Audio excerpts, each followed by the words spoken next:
Fala galera, bom dia. Novamente aqui, João Paulo Ferreira com o The BJJ Talk Show.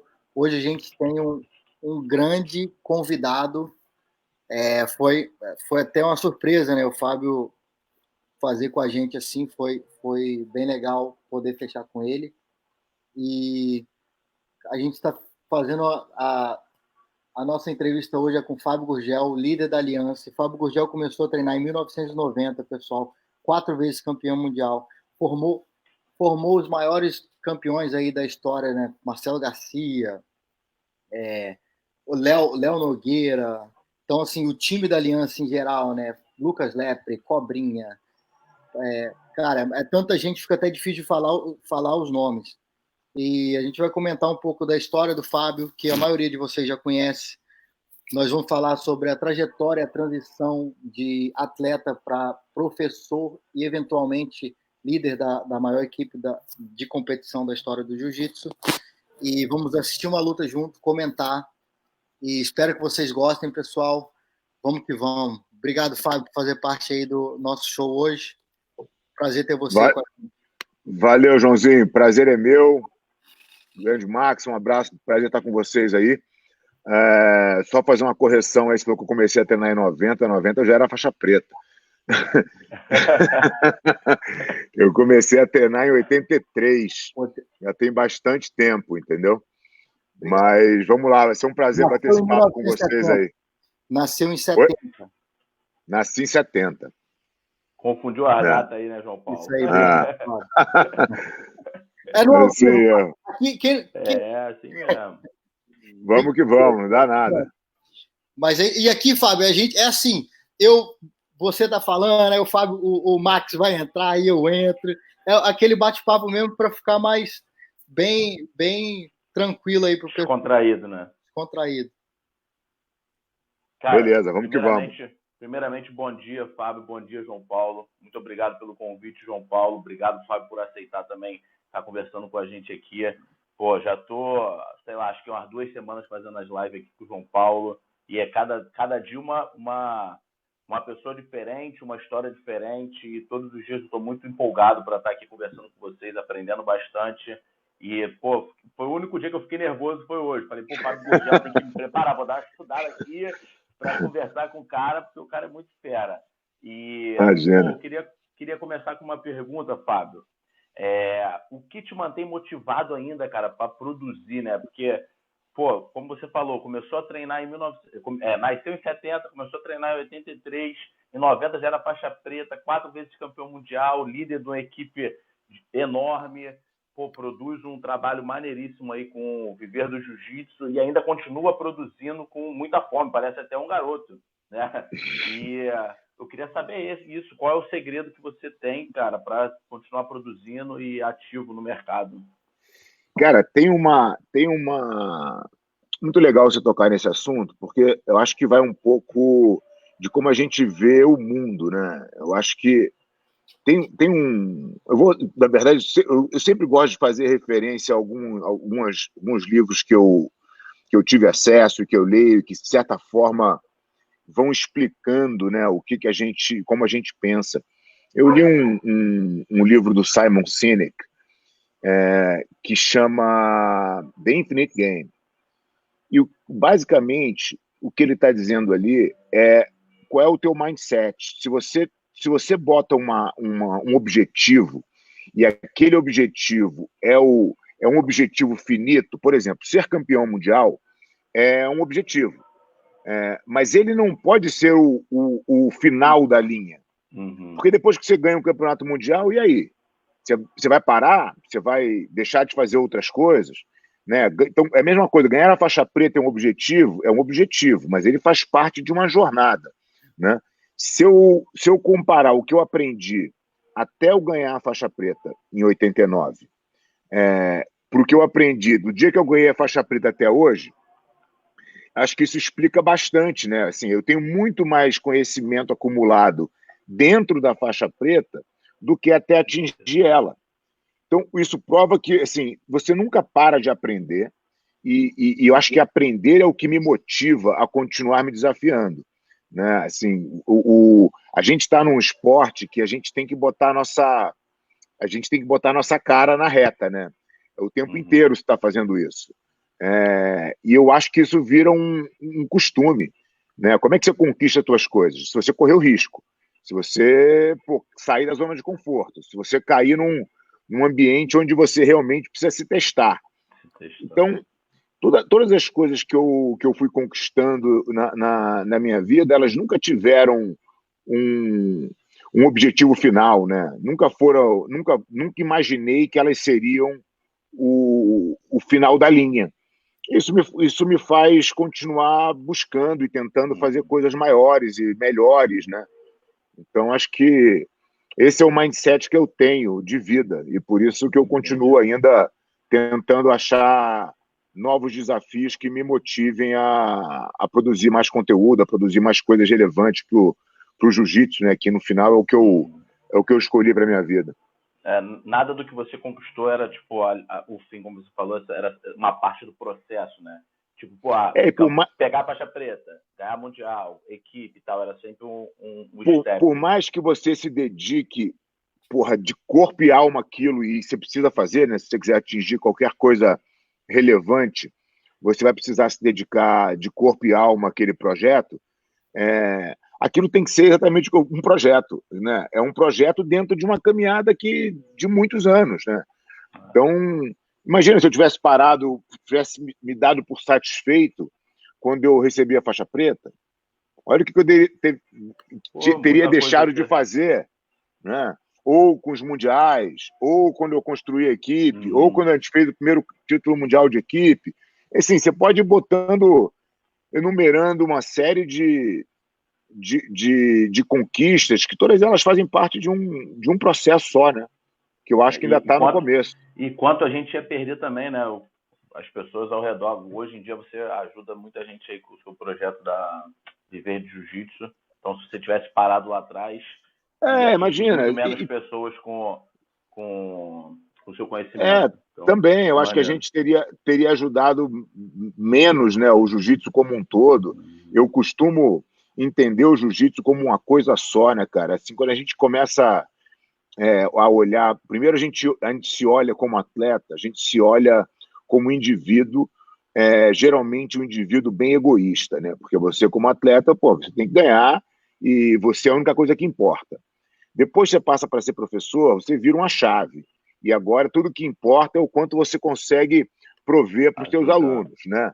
E aí você vai, aí você monta uma equipe, aí você vê que, cara, não é mais exatamente só a tua vontade, só o teu guidance ali para os teus alunos, porque agora você está falando com muito mais gente e você tem que aprender a lidar com essas pessoas para extrair delas o máximo possível, pensando num bem maior que é o time.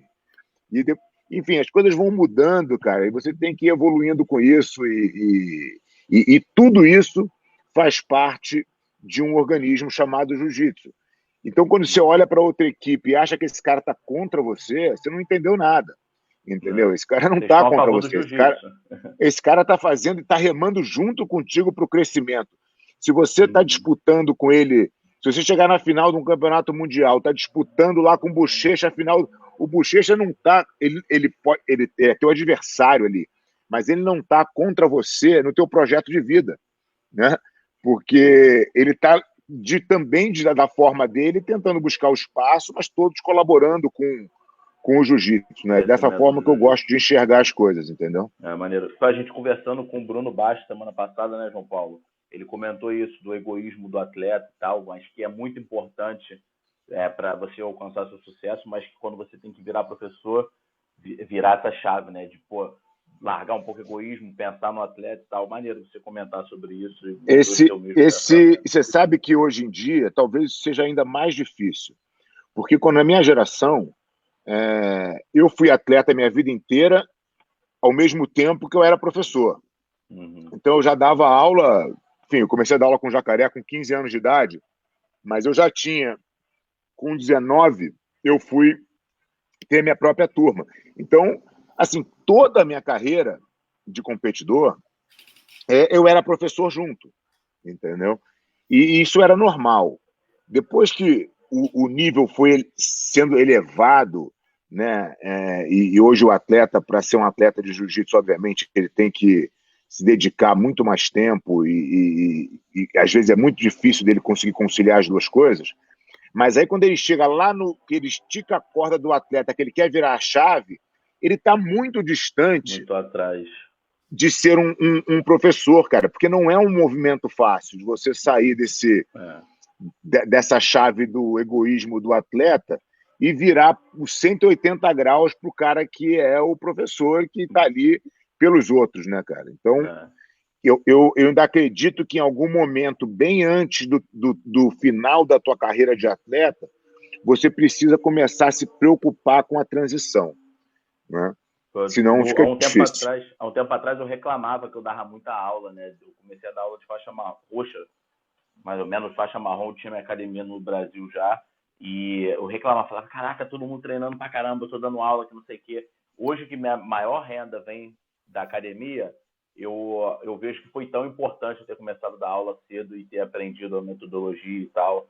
Isso me agregou bastante, sabe como é que é? Mas às vezes é difícil equilibrar o atleta com as aulas, porque como eu treino com meus alunos, faço alguns camp perto de campeonato, quando chega perto de campeonato, meio que dá aquela diminuída da atenção dos alunos, eu começo a voltar mais o treino para mim e tal, é uma parte difícil, eu peço até ajuda para os staff, mas é bem complicado essa virada de chave mesmo.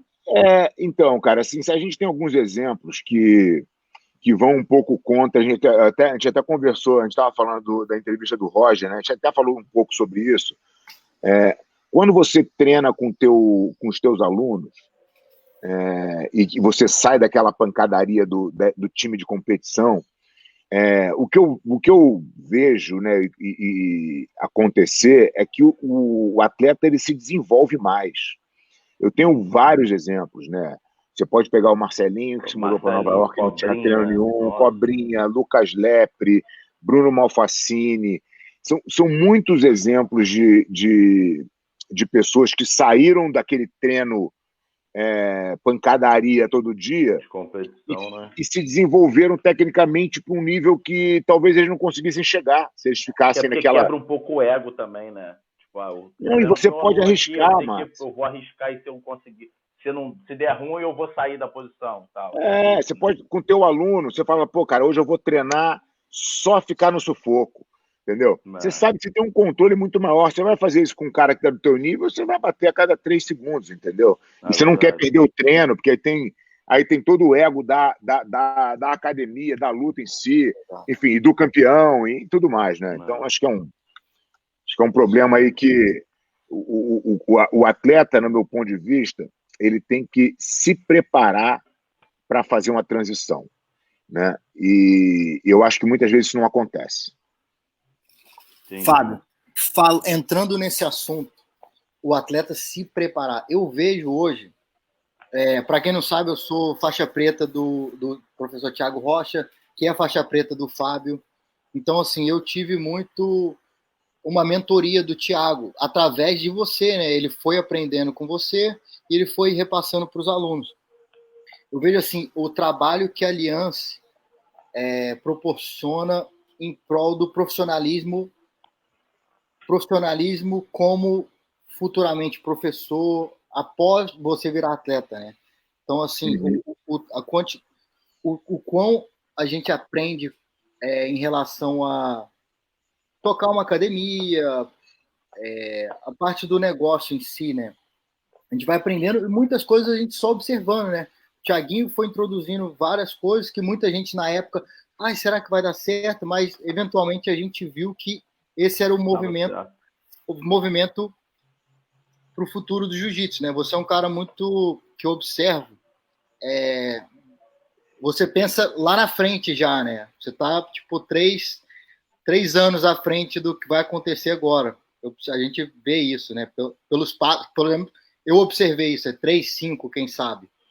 E como que a Aliança lida em relação a moldar esses atletas em eventualmente professores de academia, a se tornarem bem-sucedidos na sua vida profissional fora das competições? Então, você sabe que isso nos remete um pouco a um fracasso, porque as pessoas gostam de olhar, normalmente elas só veem o lado bom, né, das coisas. E eu acabei de terminar um livro do Ben Horowitz, que chama The Hard Things About Hard Things. E é a história dele como CEO das empresas, as dificuldades que ele passou e coisa e tal, e como ele cresceu nas dificuldades. A Aliança teve um racha, né? Você lembra do racha lá em 2001, 2002? Uhum. A gente perdeu todo mundo que a gente tinha, todos os nossos atletas, todos os nossos faixas pretas saíram da equipe. Né? A gente só ficou com o Marcelinho. O Marcelinho foi o único que falou: eu não vou para lugar nenhum, vou ficar aqui. Então a gente teve que reconstruir tudo de novo.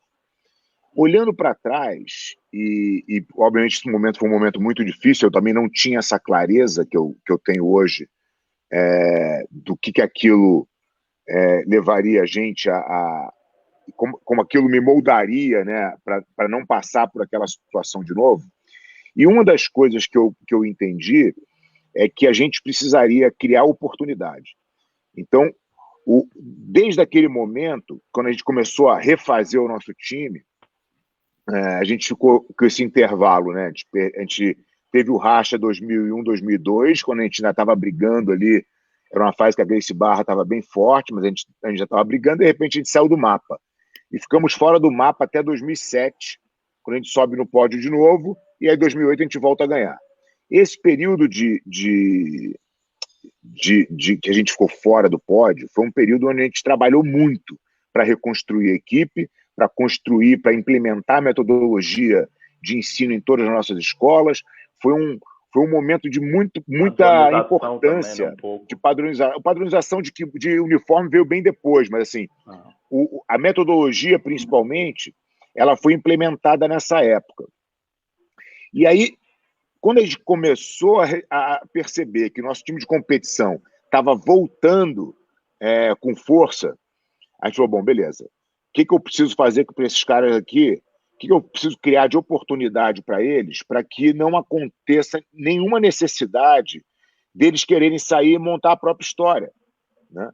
E eu acho que a gente teve bastante sucesso nisso, porque, primeiro, a Aliança não é uma equipe de ninguém, né? Assim, não está o meu nome lá, não está o nome do Jacaré, não está o nome do Alexandre, ela não é personalizada. Pode ser que, e eu espero que aconteça isso, que a gente não esteja mais aqui, ou não esteja mais à frente disso, e a Aliança continue exatamente com a mesma filosofia, com a mesma cultura, com a mesma preocupação em fazer um jiu-jitsu melhor para todo mundo, entregar um melhor jiu-jitsu para o aluno, em cuidar mais do professor.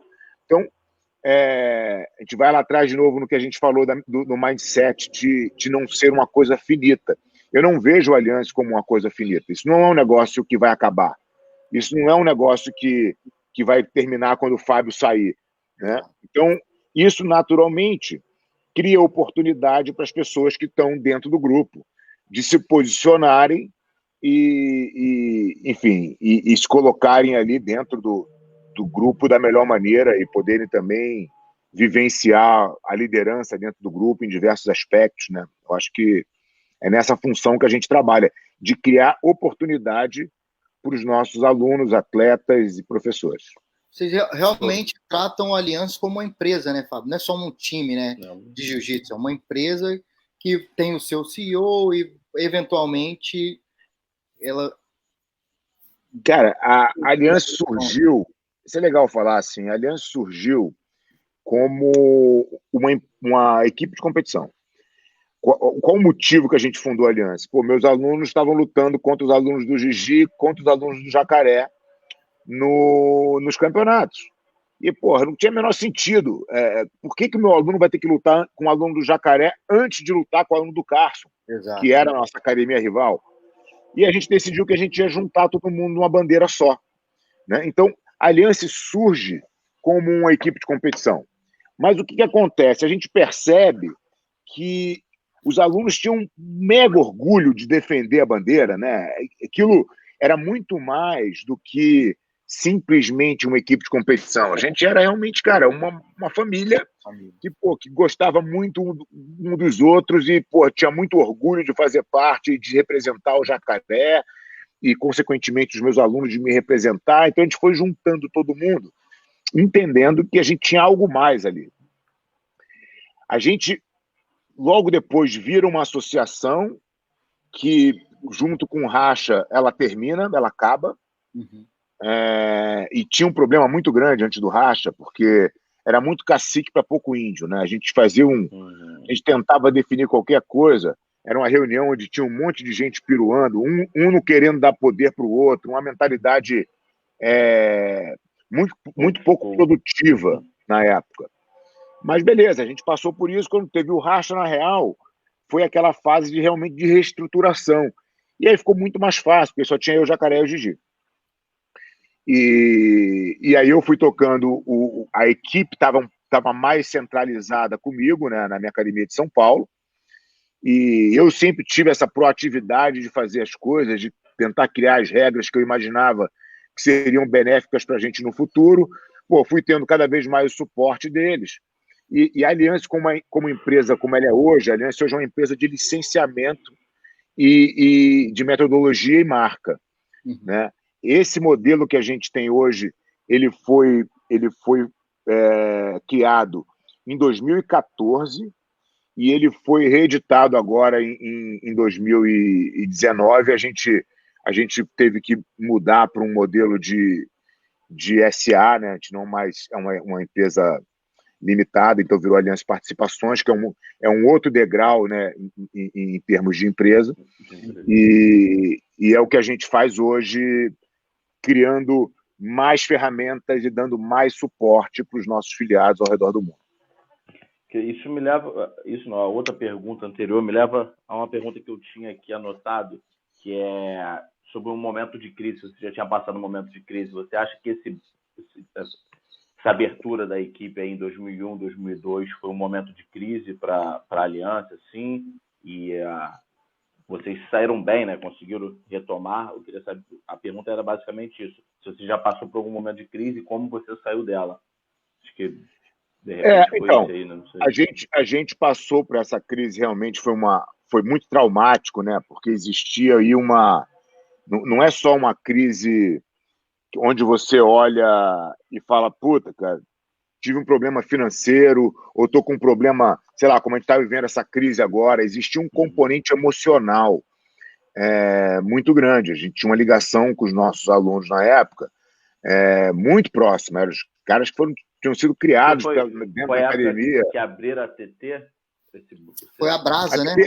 A TT ainda é um pouco depois, a Brasa é a primeira, né? Mas tá. é onde saíram todo o time da época, né? Então, tinha um componente emocional. Na minha academia, basicamente, tinha Tererê, Dêmia e Teles, que saíram da minha academia, mas, né, eles levaram também uma turma que estava no Rio, ou que já tinham saído da minha academia, mas ainda tinham ligação na Aliança, enfim. Foi um racha, foi uma crise bem grande, difícil de lidar, mas a gente conseguiu passar. O que não ajuda muito, ajuda, mas não ajuda muito nessa crise que a gente está agora, né? Porque essa crise que a gente está agora, ela é uma crise que não tem precedente e não tem nenhum blueprint, né? Você não tem para onde olhar e falar, puta, esse caminho aqui dá certo. Ela é recheada de incerteza, né? Mas ela pega todo mundo.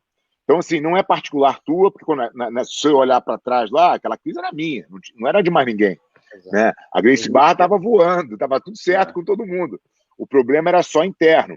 Agora não, agora você vive uma crise mundial que afeta todo mundo. Né?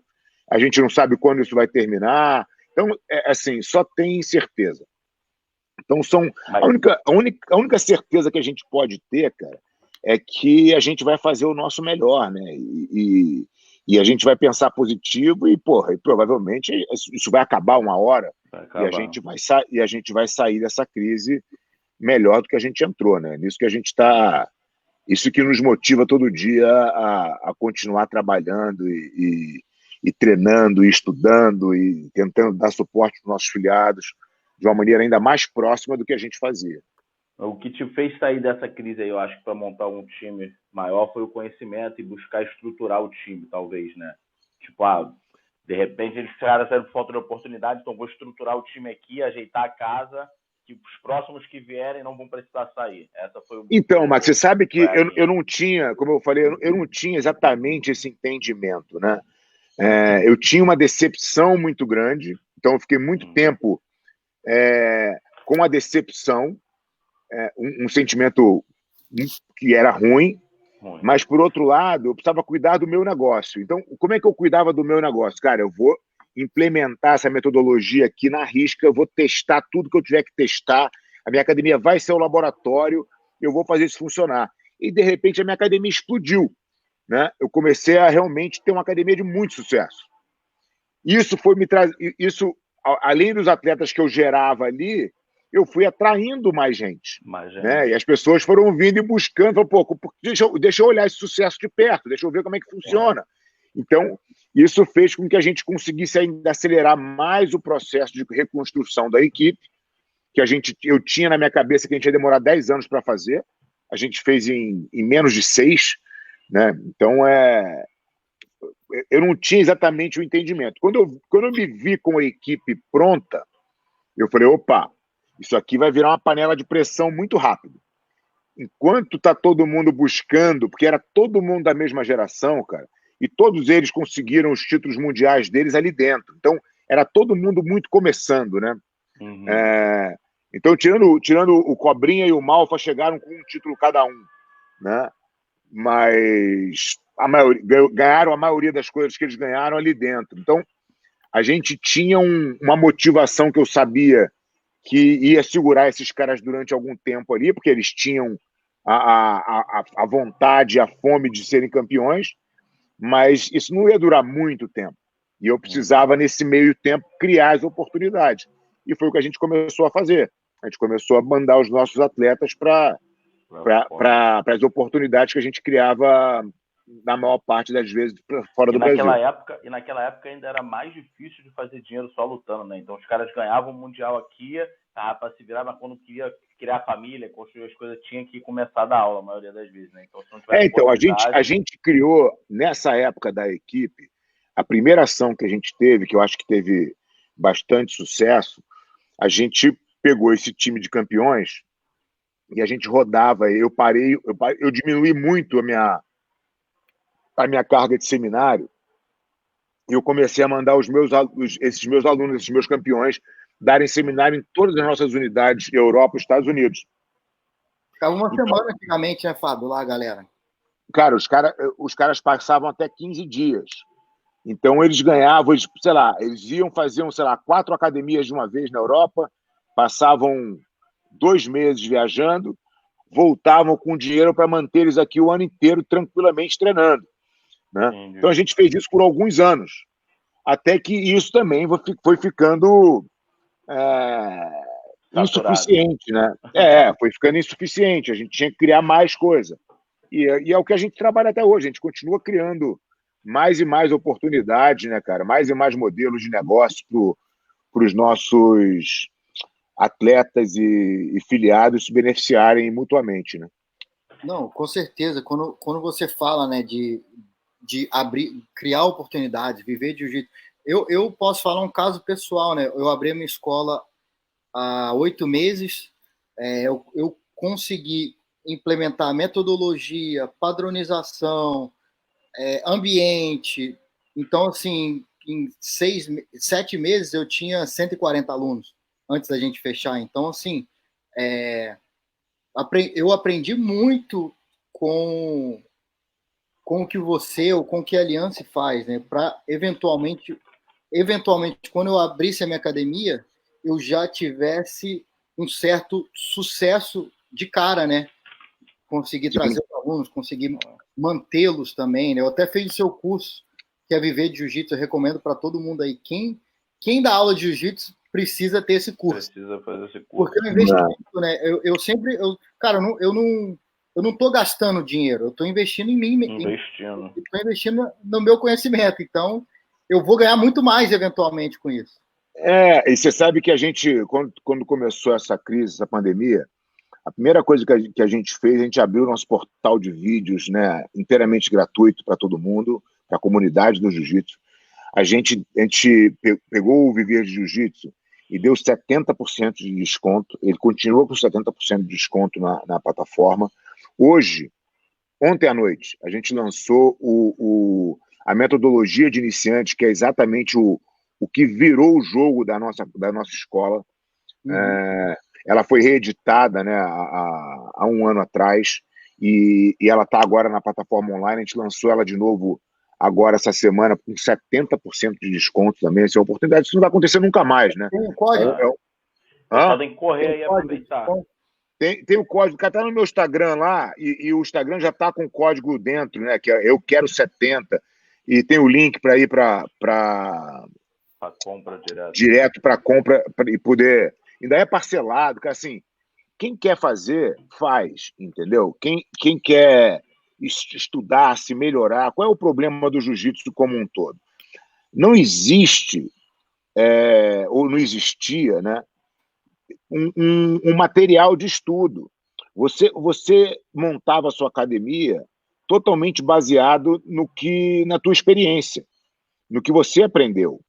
Só que você vai andando para trás e continua sem ter, porque as academias de jiu-jitsu surgiram sem metodologia nenhuma, sem padrão de administração nenhuma, sem entender o jiu-jitsu como negócio, né? Então as coisas cresceram muito e as pessoas tinham que arrumar o avião no voo e muitas delas não conseguiram arrumar. E quem conseguiu não compartilhou. E esse que eu acho que é o ponto-chave da história, entendeu, cara? Eu não vejo nenhum sentido em manter o conhecimento fechado na Aliança, só a Aliança fazer, só a Aliança sabe, só o Fábio sabe gerenciar a academia. Isso é uma tremenda idiotice, né? Eu acho que quando você compartilha o que você conhece, por exemplo, do dia que eu fiz esse curso do Viver de Jiu-Jitsu, que eu montei as 30 aulas, que eu botei tudo que eu tinha de melhor ali, cara, eu devo ter crescido em conhecimento de gestão pelo menos umas 10 vezes a mais do que aquilo, né? Só pelo fato de compartilhar. Quando você compartilha as coisas, você não diminui em absolutamente nada o teu conhecimento, né? Então, esse foi o curso que você escreveu no avião? Esse foi o curso que eu escrevi no avião. Esse da metodologia agora, né? Assim, cara, é engraçado, Max, falar disso, porque eu entendi que a gente precisava ter uma metodologia que não dava para tratar o jiu-jitsu dessa maneira, que as academias iam acabar. Porque a gente estava virando um antro de casca grossa, né? Só dava aula para quem era competidor e se você fosse mais ou menos, você não conseguia acompanhar. Não conseguia ficar. Não conseguia ficar. Então eu vim escrevendo essa metodologia. Eu cheguei no Brasil e falei, cara, agora, achei o santo grau aqui. Vou botar meus faixas pretas para fazer esse curso. Montei um curso, chamei os caras, falei, cara, vamos fazer todo mundo. Falei, meu Deus do céu, os caras não sabem nada. Os meus faixas pretas não sabiam jiu-jitsu. Não sabiam defesa pessoal. Não sabiam defesa pessoal, não sabiam sair de uma gravata, não sabiam. E a culpa, obviamente, era minha, né? Não adianta botar a culpa em ninguém. Se o teu aluno não sabe, de quem que é a culpa. Né? Então, isso me fez rever totalmente a minha forma de ensinar jiu-jitsu, de tratar o aluno. A gente implementou essa metodologia, ela foi reeditada algumas vezes, né? A gente foi melhorando, ajustando ela. O próprio curso foi reeditado várias vezes, até que a gente chegou nesse modelo que a gente tem hoje, e que eu não vou dizer que é definitivo, porque tudo pode mudar, mas ele está bem, acho que ele está bem perto do ideal, e a gente conseguiu botar ele na plataforma online, que é melhor do que você assistir ele presencial, porque você pode assistir e rever quantas vezes você quiser. Várias vezes. Voltar, uma fala, volta. Muitas coisas que eu percebi, por exemplo, como é que você vai ensinar uma coisa que você não sabe, né? É um negócio impossível. Difícil. E o professor de jiu-jitsu, você pega o cara faixa preta lá, e de repente ele vê uma saída de montada que ele fazia do jeito que dava para ele fazer, e é o cara, às vezes, muito casca grossa, muito forte, sai de qualquer jeito, E acaba saindo mesmo, e tá valendo, e às vezes sai, às vezes não sai, mas ele não tem a técnica, o refino, ele não tem.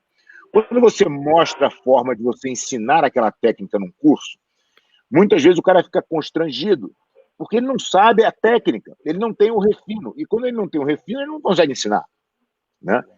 O curso online te dá a possibilidade de assistir aquela técnica 1 milhão de vezes. Você vai aprender, se você não souber. E aí, consequentemente, você vai saber ensinar, porque tá ali, o curso é feito para o professor, o curso não é feito para o aluno. Eu não estou ali para te ensinar a técnica, eu estou ali para ensinar como você deve ensinar aquela técnica da maneira mais fácil, baseado na nossa experiência de muitos anos, de pegar o aluno que não tem habilidade nenhuma, o aluno que não tem mobilidade nenhuma, o aluno que não tem força nenhuma. Como é que você pega uma forma de ensinar que atende todo mundo, né? Todo mundo, entendeu?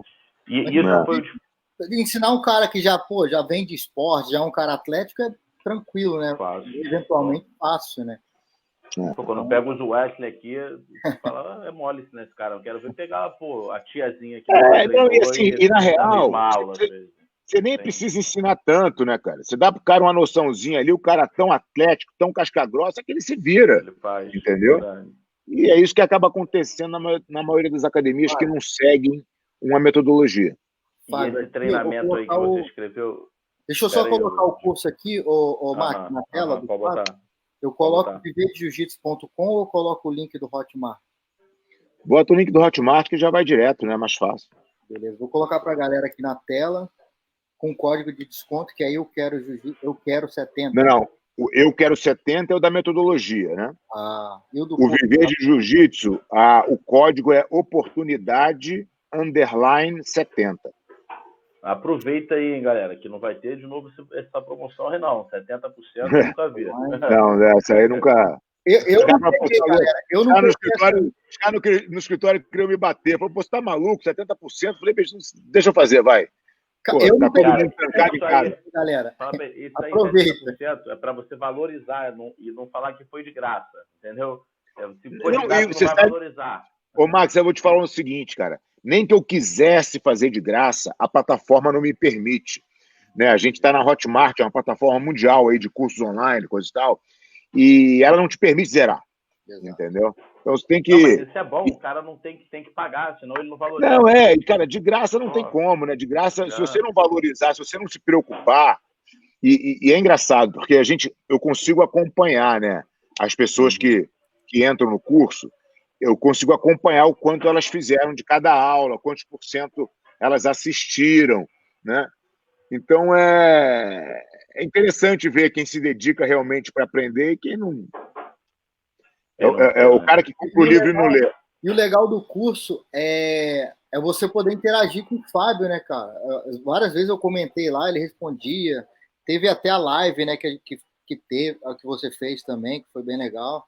Então, cara, vale muito a pena. Você que é professor de jiu-jitsu e tá andando na corda bamba, galera, ou quer evoluir, quer ser um professor melhor, com certeza você compra esse curso aí. E a gente vai lançar um agora, que estava no forno quando a gente entrou nessa crise, e eu tive que parar de gravar, e aí eu não consegui lançar ele, porque eu achei que eu não sabia quanto tempo a gente ia ficar parado, e aí eu não conseguiria dar continuidade antes de voltar, né? Então, esse novo curso vai chamar Tatame Negócios. E é uma visão um pouco mais profunda no entendimento do negócio academia em si.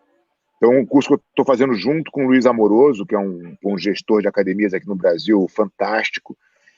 A gente está falando desde do ponto de vista do investidor até o professor, como é que essa fusão pode acontecer de forma saudável, né? O professor de jiu-jitsu, ele é um cara técnico, ele não é um cara que se preparou para gerir um negócio, né? Ele não entende da parte financeira, da parte administrativa. Então, o Viver de Jiu-Jitsu já te dá uma boa base, principalmente na questão da divisão de nível, de estrutura técnica, né? Mas quando quando é o ideal para eu trazer um investidor junto, quanto de retorno a minha academia tem que dar, como é que eu faço esse modelo ser interessante para o cara que está botando o dinheiro? Enfim, é um curso que está bem bacana, bem completo. Acho que esse curso são 78 aulas, cara. É um negócio mais denso, entendeu? Uhum. E provavelmente é um curso que vai me interessar muito, porque eu até converso com o Max, né?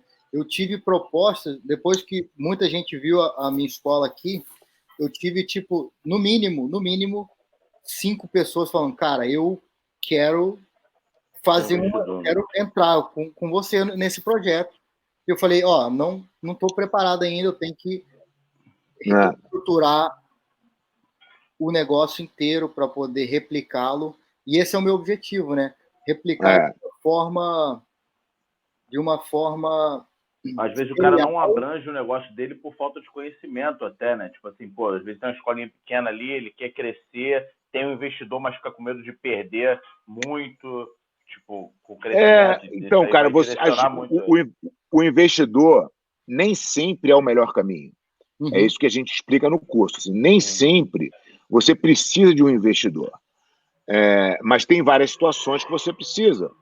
E tem várias situações que assim, a gente estava vivendo um momento, e eu acho que a gente vai voltar a viver esse momento em algum futuro breve, que, cara, o dinheiro ele precisa ser colocado na economia real, né? Quem tem dinheiro hoje não consegue viver de renda mais como era antigamente, né? A taxa de juros é muito pequena.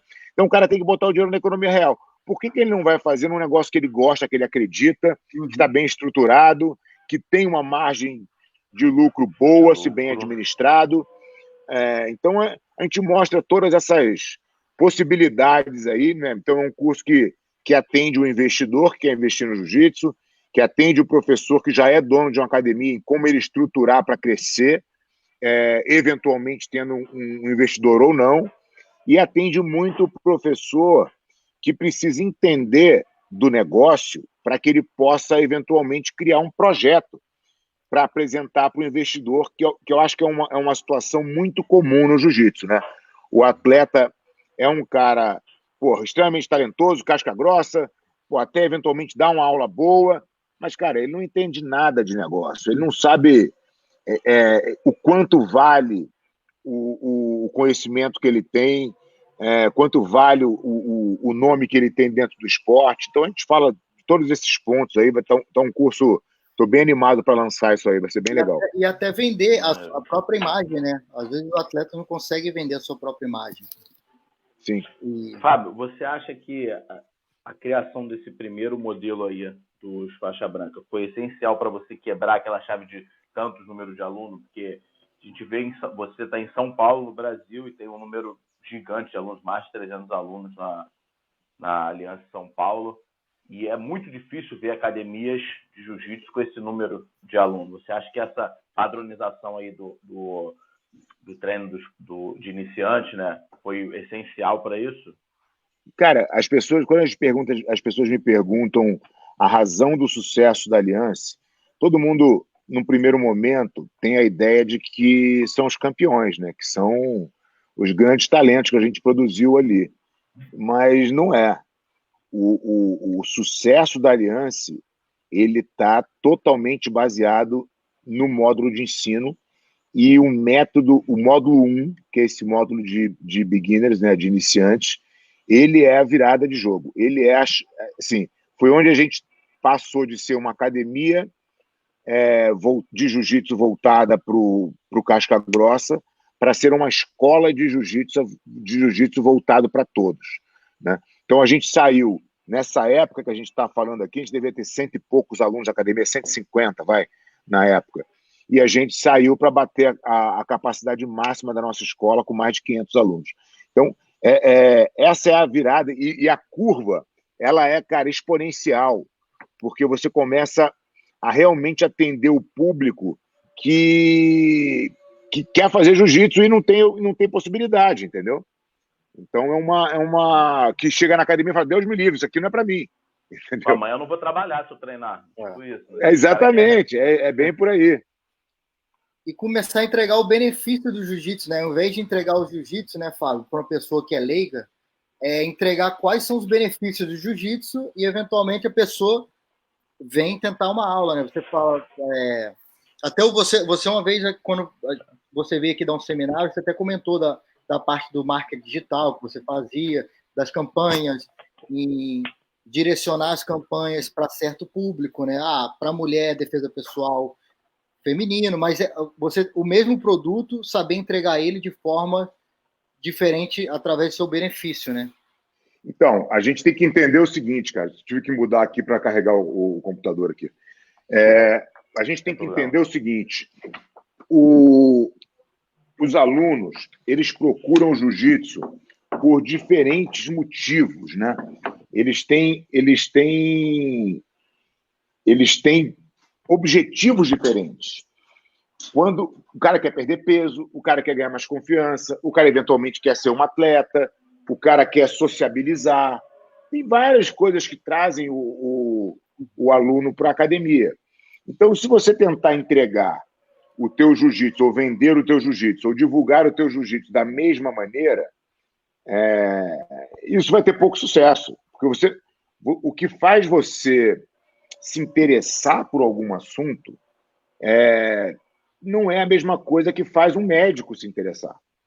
Então, se o comunicado da tua academia é uma técnica mirabolante, uma luta de campeonato, ou qualquer coisa nesse sentido, que interesse um médico tem nisso? Um advogado tem nisso? Um cara que não está no jiu-jitsu tem nisso?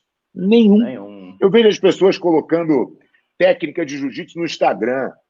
Porra, assim, está querendo vender para quem? Para o aluno do vizinho? Entendeu? Porque o cara que não faz jiu-jitsu, que é o teu prospect, né, o teu aluno que você quer buscar, esse cara não vai se interessar em absoluto por uma técnica de jiu-jitsu. Não vai nem entender. Nada. Não vai nem entender. Entendeu? Então, como é que eu falo com esse cliente, né, cara? Então, esse tipo de coisa é muito importante você entender na hora de você crescer a tua academia. Quando você tem uma metodologia colocada e a divisão de nível de turma, você começa a entender esse aluno muito melhor. Porque hoje você entende o aluno casca grossa, que é o aluno que você dá aula. Você não consegue ter a leitura do que esse aluno faixa branca gosta, se importa, procura. Né? Você só vai ter essa leitura quando você tiver o convívio com ele. E para você ter o convívio com ele, você precisa dividir os níveis de turma. Então, tem que começar pelo começo, entendeu? Não tem jeito. Não, o faixa branca chega na minha academia, a primeira coisa que eu faço, eu pergunto a ele o que trouxe ele ao jiu-jitsu, né? E aí eu tento direcionar no... Fábio, eu quero emagrecimento. Pô, o jiu-jitsu é perfeito para isso. Tem esse benefício, esse aqui. E aí o cara já fica feliz. Amanhã, eu quero self-defense. Não, a gente tem self-defense também. Essa classe é perfeita, classe de menina, tal dia, não sei o quê. E vai direcionando assim, individual, né? Se botar todo mundo na mesma turma, fica uma loucura. E um negócio ideal que você até já comentou isso, Fábio. Eu fui entendendo o quão importante isso foi para o meu aprendizado como professor. E chegou um momento que o meu salário estava aqui.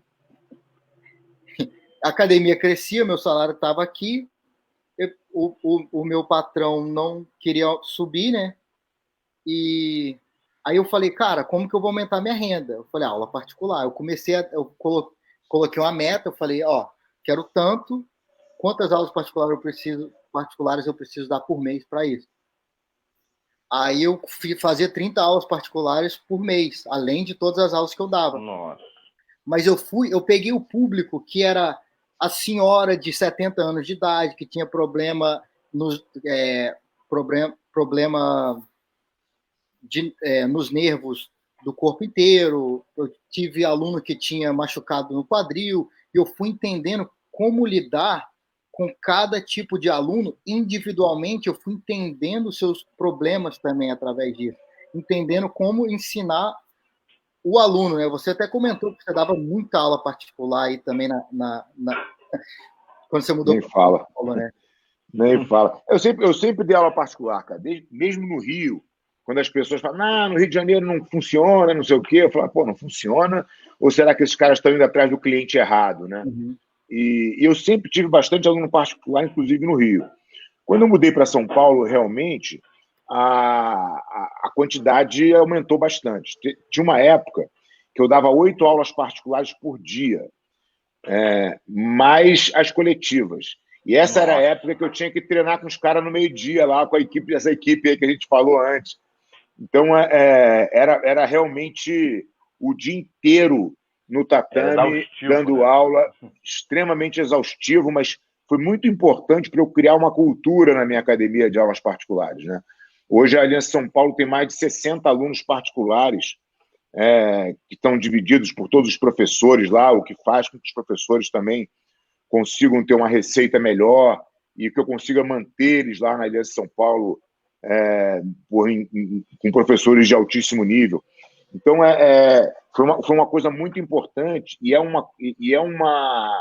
realmente, como você falou, Joãozinho, uma escola, né, cara?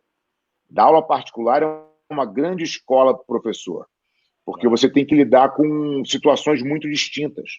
Isso vai te preparando para dar uma aula cada vez melhor, para entender o teu aluno cada vez mais, entendeu? Então, acho que é bastante importante. Essa cultura que o João deixou na academia foi ótima, porque hoje eu dou aula na academia onde ele dava aula. Então, eu peguei vários alunos dele. É isso aí, é isso aí.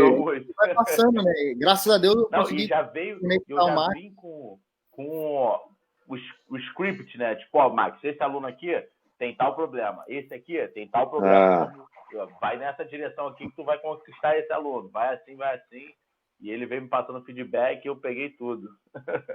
Muito bom, é isso aí. A onda é essa, cara. A onda é compartilhar coisa boa. E, Fábio, vamos continuar aqui, continuando no assunto, né, em relação ao viver de jiu-jitsu. Como viver de jiu-jitsu após a crise e quais são os impactos da recessão econômica que essa recessão econômica vai gerar no jiu-jitsu? Então, quem falar que sabe está mentindo, né? Eu acho que a gente tem, como eu falei no início, uma incerteza absoluta. O que a gente tem feito é tentar melhorar alguns processos que talvez não eram importantes, mas que a gente não dava tanta importância, né? Eles não eram urgentes, então a gente foi deixando eles passarem, e agora isso tornou urgente, que é o contato mais próximo com todos os alunos. Então, a gente, através dos programas de aula online e das lives e de todos os conteúdos que a gente está produzindo para os nossos alunos, a gente está conseguindo uma interação com esses alunos maior, o que gera um suporte para a academia satisfatório, que ajuda a gente a atravessar esse deserto. Quando a gente se prepara para voltar, a gente tem 2 pontos aí importantes de destacar. Primeiro, o protocolo, né? Protocolo de segurança para que a gente possa voltar sem ter nenhum problema. E depois, como é que a gente retorna para o nosso aluno esse suporte que ele nos deu, né? Então, a gente tomou essa decisão bem no início da crise, de fazer uma política onde a gente vai retornar 100% do valor investido pelos alunos ao longo dos próximos meses. Então, a gente vai diluir um pouco esse impacto.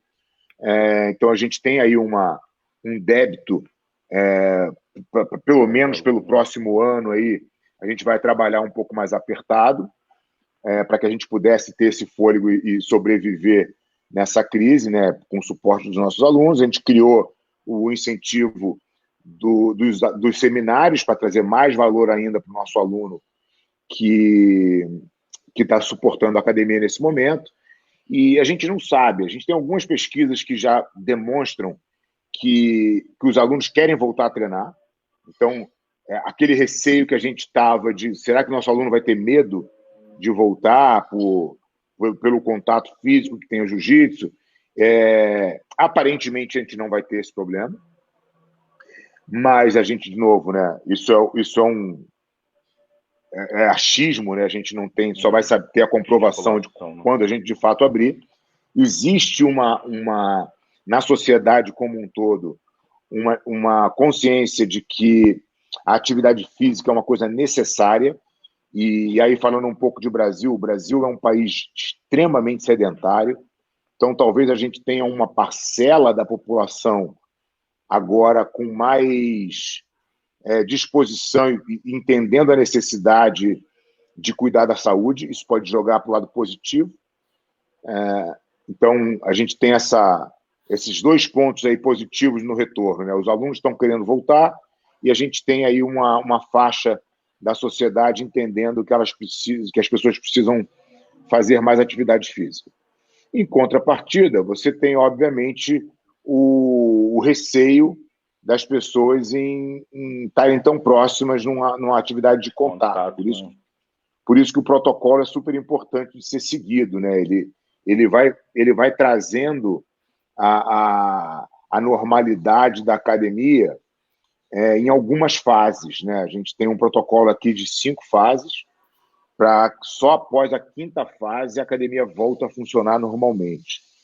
Então, e aí existe ainda uma expectativa e uma possibilidade de ter cancelamentos, um aumento nos cancelamentos no retorno do aluno que te apoiou, falar, olha, eu te apoiei nessa fase, mas realmente eu não vou treinar agora, vou esperar, e agora que a academia já está aberta, eu me sinto aí tranquilo para cancelar. Então, a gente não sabe o que vai acontecer. Né? A gente está se preparando para todas as possibilidades. E esse é um protocolo, Fábio, internacional ou apenas esse protocolo que vocês criaram, você já vai ser o mesmo protocolo no Brasil, nos Estados Unidos, na Europa, ou vocês estão dando adaptação? Ele é basicamente o mesmo protocolo. Então, ele é criado por médicos, né? E que na verdade, está bem de encontro com todos os protocolos médicos que estão saindo por tantas entidades, né? Tem um monte de gente já colocando os protocolos médicos necessários, aí, distanciamento, higienização e tudo mais nos estabelecimentos que vão voltar a funcionar. Qual foi o meu trabalho em paralelo? Como é que eu trago o jiu-jitsu para dentro desse protocolo de saúde? Porque eu preciso entregar jiu-jitsu para o meu aluno de certa maneira. Eu não posso... o meu aluno não vai na academia para ficar fazendo ginástica, sprawl, levantada técnica e flexão de braço. Então, como é que eu consigo inserir o jiu-jitsu sem infringir o protocolo de saúde? E eu acho que a gente conseguiu criar uma forma bem bacana de fazer nessas 5 fases e a gente já compartilhou isso aí com todo mundo, já está na internet para todo mundo que quiser ver. São cada fase 14 dias? Isso. Dias, 14. A nossa primeira fase, ela tem 7 dias. Ela é basicamente uma fase educacional, para a gente fazer o nosso aluno entender novos procedimentos que ele vai ter que passar todo dia que ele for para a academia.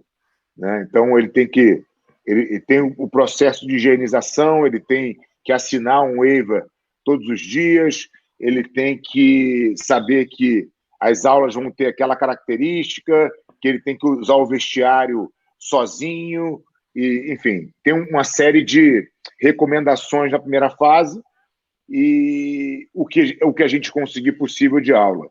Depois, a segunda fase já solta um pouco, a terceira mais ainda, a quarta já é quase que uma normalidade e a 5ª está normal. E qual que é o processo? Qual que é o tempo dessas fases, do dia 1 até o último dia?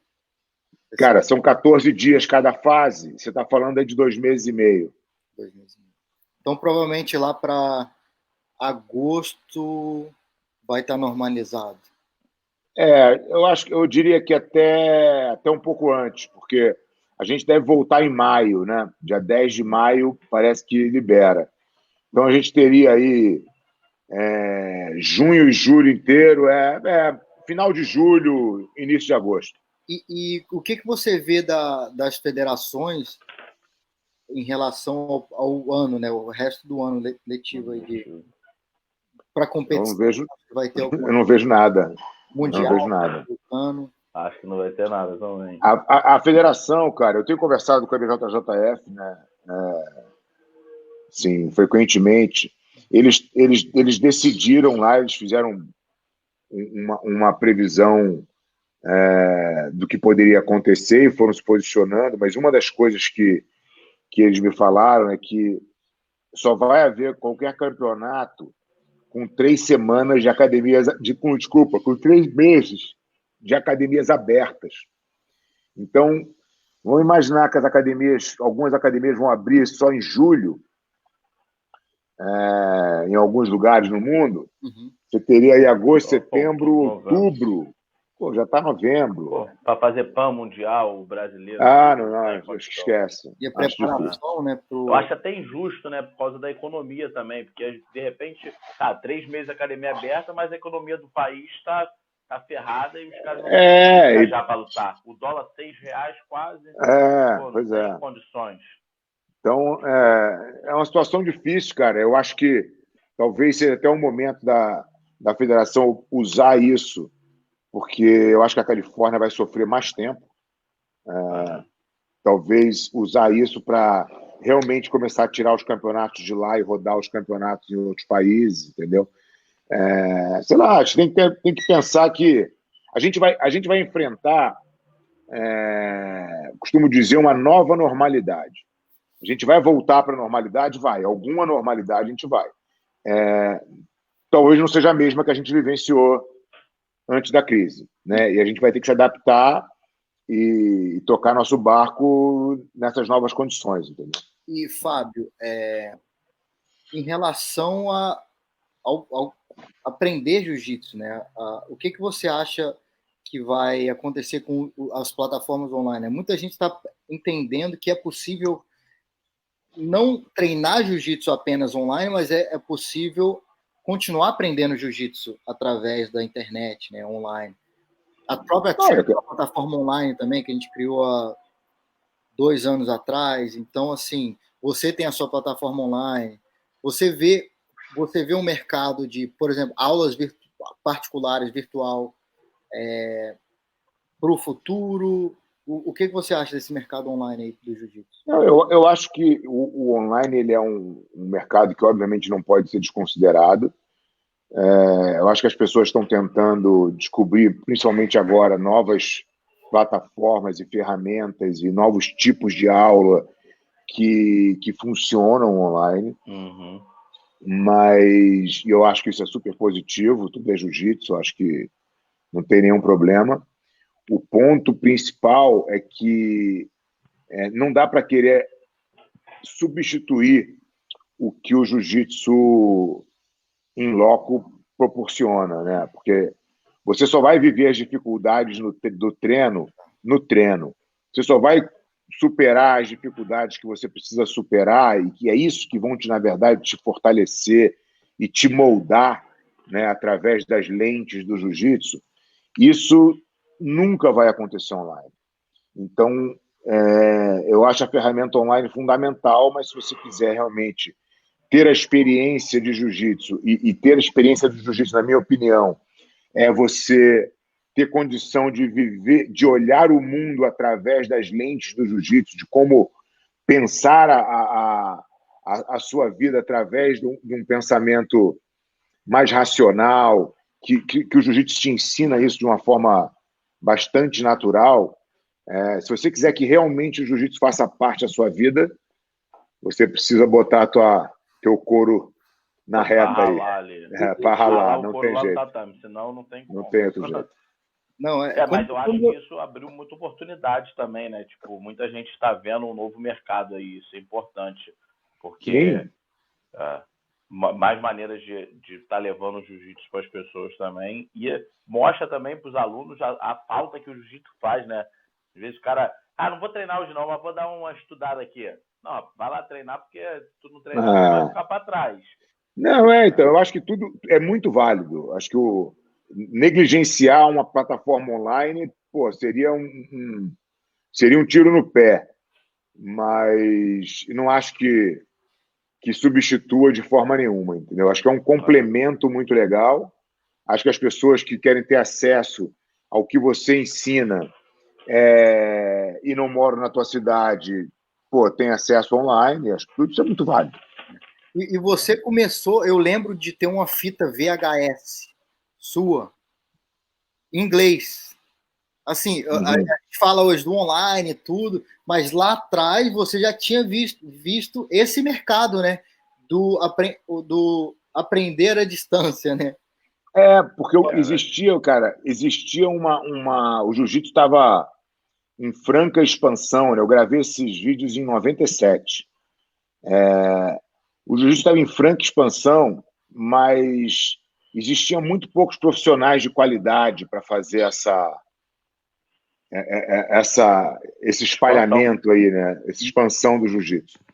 Então, eu falei, cara, eu vou produzir um conteúdo que vai ajudar um monte de gente, um monte de professores a ter uma fonte de conhecimento ali. E é engraçado, cara, que até hoje eu recebo...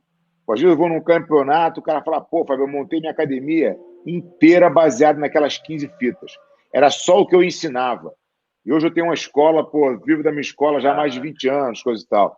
Então eu escuto isso até hoje. Então o objetivo foi conquistado, entendeu? De realmente levar um pouco mais de conhecimento para quem não tinha acesso nenhum, né? Eu lembro de uma história, eu tinha um amigo que tinha uma transportadora e ele tinha um serviço tipo FedEx, chamava Hot Service. E eu fiz um acordo com ele para ele entregar minhas fitas, que eu vendia, o cara pagava o boleto e aí eu entregava.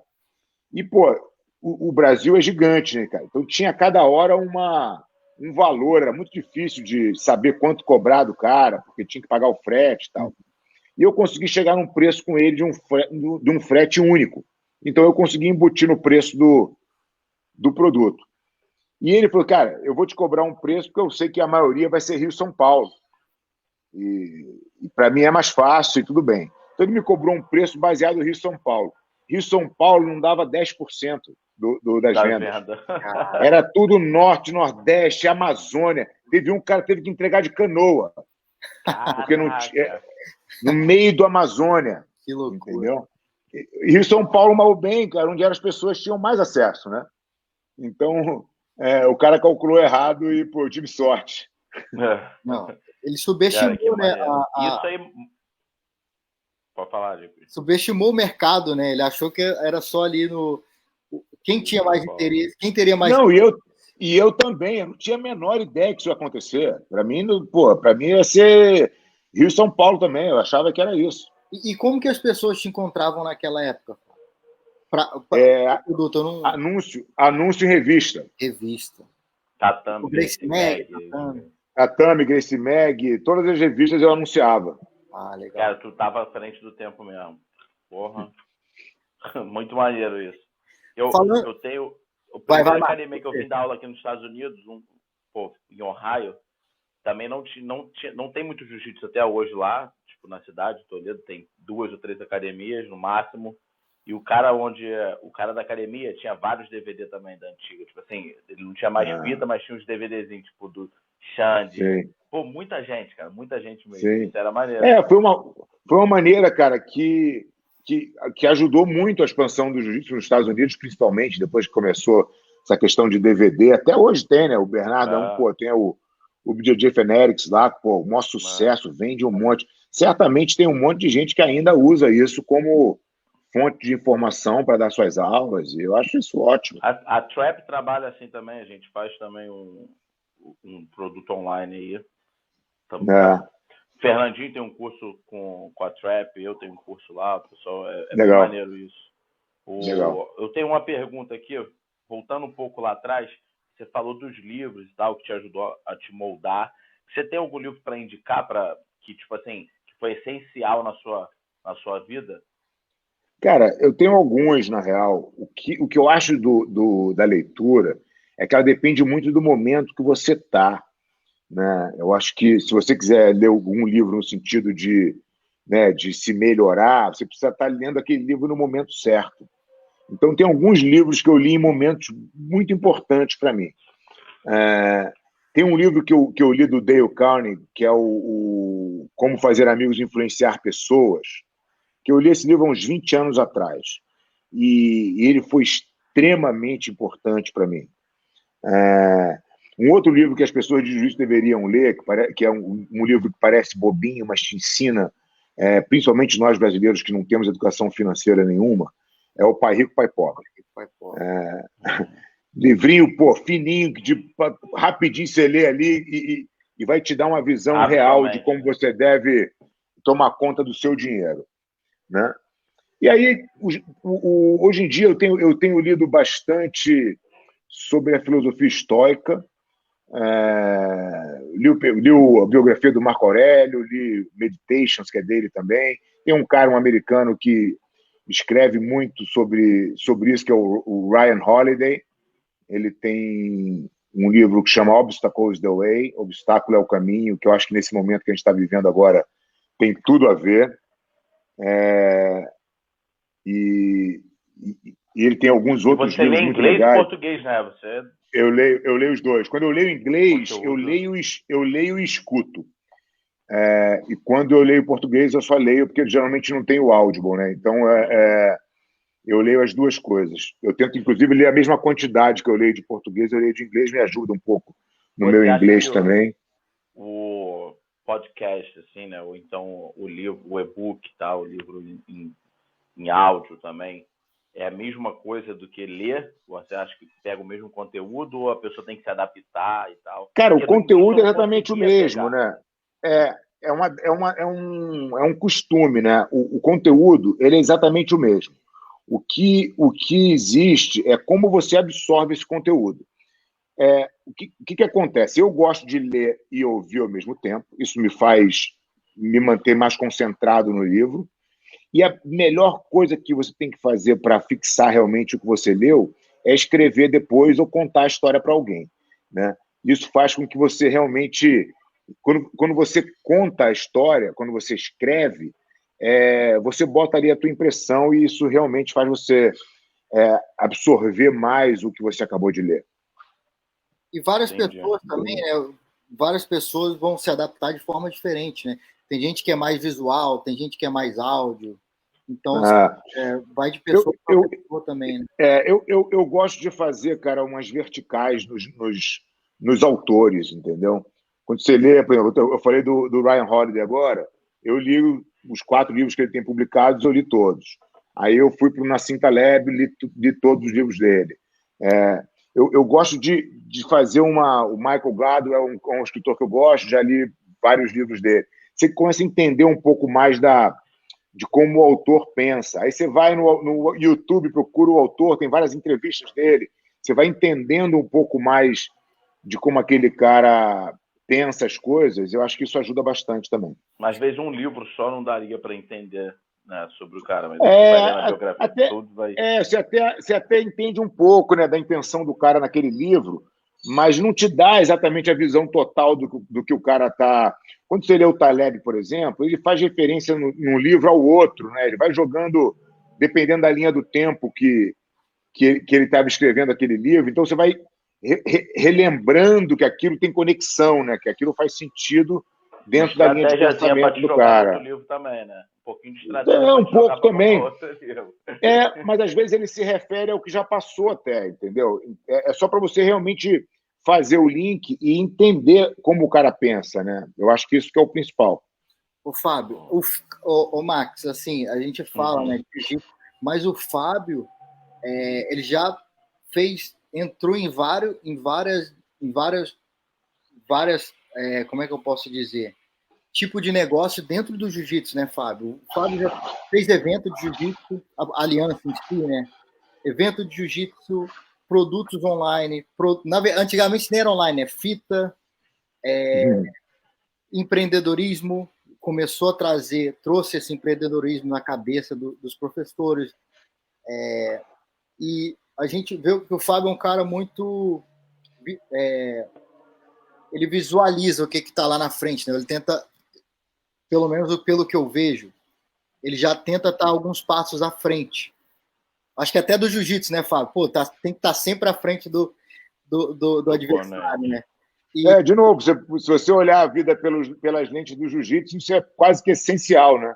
Exatamente. Se você não se preparar para o movimento seguinte, você vai ser surpreendido, né? O que o Fábio se vê como pessoa daqui a 5 anos? Foi uma pergunta que até o Thiaguinho, antes de eu mudar para os Estados Unidos, ele falou, Deep, como você se vê? Eu até me subestimei. Dando uma aulinha aqui ali, cara, fui ver, eu consegui muito mais. Mas como foi uma pergunta que ele me fez, que ele falou que você fez para ele. Como você se vê daqui a 5 anos e como você vê a Aliança Associação daqui a 5 anos? Olha, cara, é claro que ninguém tem bola de cristal, né? Então é difícil você ter certeza do que vai acontecer. Mas eu gosto de olhar um pouco mais adiante e ter para isso algumas referências, né? Isso sempre me balizou assim as minhas decisões. Quando eu olhava a geração acima da minha, eu olhava e falava: por que esses caras estão fazendo? Quem tem sucesso nessa geração? Como eu posso fazer melhor? Como eu posso não cometer esse erro que esse cara está cometendo? Né? Eu fui sempre olhando a experiência dos outros para traçar um caminho que eu achasse que era mais inteligente. Isso tem funcionado, né? Acho que eu tenho conseguido realizar coisas que eu vislumbrei lá atrás. Então, assim, eu continuo olhando. Eu acho que o jiu-jitsu ele está é que as gerações da minha frente estão acabando, né? Então tá ficando, estou tendo menos exemplo, mas você que é a geração à frente agora. Eu uso obviamente também muitos exemplos fora do jiu-jitsu. Hoje eu já tenho um entendimento do negócio um pouco mais amplo que me permite estudar uma empresa de tecnologia e trazer os insights que eu preciso para dentro do meu negócio. Então, isso vai me fazendo enxergar um pouco melhor o caminho, né? Mas, respondendo diretamente à tua pergunta, cara, eu pretendo, daqui a 5 anos, continuar à frente da associação. Acho que eu ainda tenho um pouco mais de tempo do que isso à frente do negócio. A gente tem um plano de crescimento agressivo, né, na Aliança, em termos de número de unidades e abertura de novos negócios, que eu acho que vai botar a gente num patamar bem diferente do que a gente tem hoje, o que talvez crie aí uma distância ainda maior, né, com as outras equipes, se elas não seguirem um caminho no mesmo sentido. Então, assim, eu me vejo bem conectado ainda com a Aliança nesse projeto, né? Mas um monte de coisa pode acontecer, né? A gente está aqui, a gente começou o papo falando de incerteza, e eu acho que futuro é isso, né? A gente tem que ir tentando criar as ações, botar os projetos, realizar as coisas, mas sempre com um olhar lá na frente para tentar achar o melhor caminho e as melhores oportunidades. Não, muito legal. Fábio, eu vou fazer mais. Você tem mais uma aí, Max? Eu tenho mais uma aqui. Cara, eu queria saber qual foi o... Isso é uma pergunta minha, assim, né? Qual foi o título de equipe mais gostoso? O primeiro lá atrás, quando a Aliança foi campeã pela primeira vez, ou quando voltou a ser campeã? 2 vezes, né? Em 2007 e depois agora, depois de ganhar da Atos de novo. Qual desses 3 foi mais gostoso? Puta, cara, difícil de dizer. Eu diria que eu tiraria o primeiro da equação, porque não tinha muita importância. O Mundial no começo, a gente ganhou 98 e 99, né? Claro que foi importante, claro que a gente comemorou um monte, mas ele não tinha exatamente o peso do Mundial agora, né? Até porque o juiz não tinha esse tamanho. O de 2008, que foi quando a gente voltou a ganhar, foi muito importante. Foi tirar um caminhão das costas, assim, foi a comprovação de que a gente estava certo no que a gente acreditava, e acho que isso foi um momento muito importante. Essa retomada agora do título nesse ano passado, claro que foi muito importante também, porque ele ficou muito claro para mim que foi uma transição. A gente perdeu 2 anos, que foi uma transição da minha posição de head coach do time para de CEO da associação. né? E esse gap foi difícil de manter o mesmo nível, a mesma motivação, principalmente, não o nível, porque os atletas continuaram iguais, mas a gente não tinha aquela unidade e eu não estava tão à frente do time como nos outros anos, né? Esse ano a gente teve o reforço na ação do projeto do Dream Art, quer dizer, a gente está reforçando isso. Então, acho que a nossa equipe está mais forte e foi muito bom, obviamente, muito bom também ganhar o título de volta, né? Não, entendi. Difícil responder. Qual foi o melhor? É difícil, cara, difícil. Mas esses seriam os 3 que você pegaria aí como mais importantes da carreira, da história, da Aliança? Da Aliança... Cara, assim, teve muito campeonato importantíssimo, né, cara? A gente teve um campeonato, se eu não me engano, foi 2010, que a gente fez 6 finais de 10 possíveis na faixa preta, né? A gente ganhou com, acho que, sei lá, com o dobro de pontos do segundo colocado no campeonato mundial. Foi tipo incrível também. Teve campeonato que a gente ganhou por 1 ponto. Que também é incrível, emocionante, né? Também inesquecível. Então, pô, cara, é difícil de falar, né? Toda vitória tem uma particularidade, toda ela tem uma história por trás muito bacana, um monte de sacrifício, um monte de dificuldade, entendeu? Achar que não vai dar, e você olha o ponto e fala, pô, fudeu, não vai dar. E aí, pô, um aluno que você não esperava ganha, e você fala, porra, estamos na briga de novo, entendeu? Campeonato mundial é uma guerra danada, né? É uma adrenalina a mais, né? Sem dúvida. Pessoal, deixa eu só trocar o fone aqui um segundo, que a bateria do meu fone está acabando. A gente começa o last round of question, Marcos. Show. Fábio, não. Não tô ouvindo? Ainda não. A gente não te ouve, não. Tô ouvindo, não.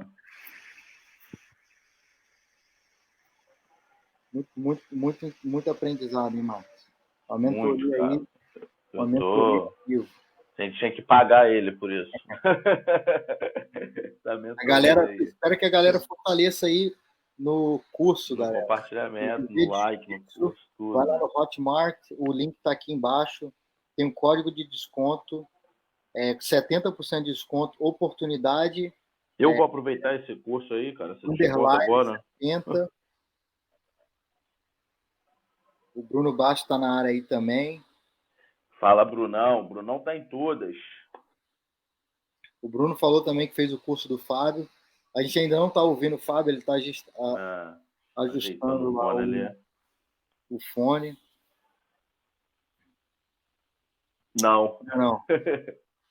Às vezes está conectado aí no seu Bluetooth ainda, do headphone. Desliga o Bluetooth.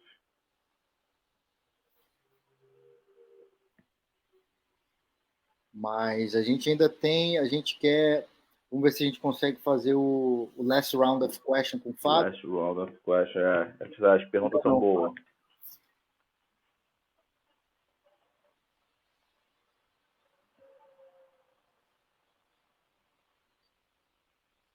Ainda não. A gente perdeu o áudio um pouco do Fábio. Não. Bom que a galera vê que é ao vivo mesmo. É ao vivo. Quem sabe faz ao vivo. Quem sabe faz ao vivo. Se você quiser sair e entrar de novo, Fábio, pode ser que a gente ainda não consegue te ouvir. Certeza, acabou a bateria. Ficou no Bluetooth. E o Bluetooth ainda está conectado, de repente.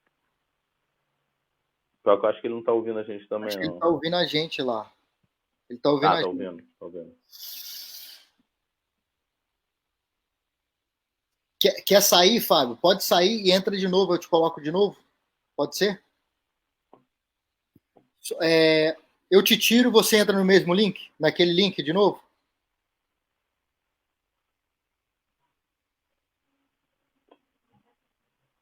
Isso. Eu vou te desconectar e você entra de novo no link. Eu não consigo te ouvir. Eu te mandei.